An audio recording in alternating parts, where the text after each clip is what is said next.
What's up, CF mates? So ngayong gabi magta-transfer tayo ng isa na bugbog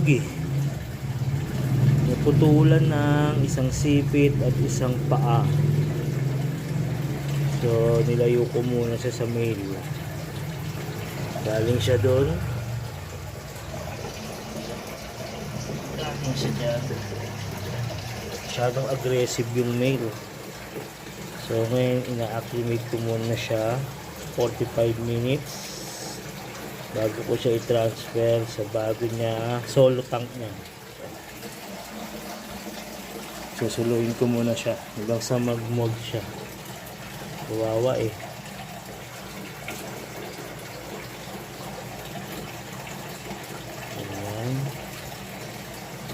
5 minutes na dito yung ating mga railings. Railings. Ito yung mga railings.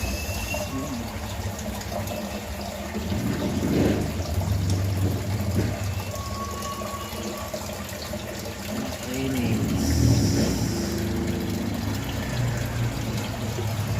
So sa May 21, 1 month na sila mga ka-CF mates. Hindi siya pwede dito kasi may aggressive din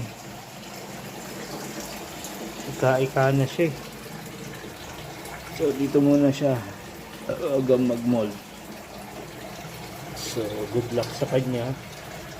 Maging healthy siya ulit. Ay, bugbog.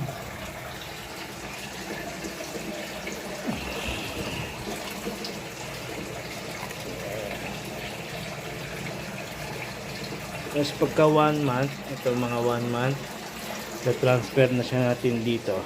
Ayan. Transfer natin dyan. Hindi kita, no? Transfer natin dyan. 2 layer lang. Separate natin yung sa 1 month yung malaki, maliit.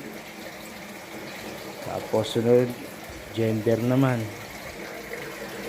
So yun lang, no? Balitaan ko kayo sa kanya kung ano mangyayari. So ano ba ngayon? April 30 na. April 30. April 30 na. So good luck.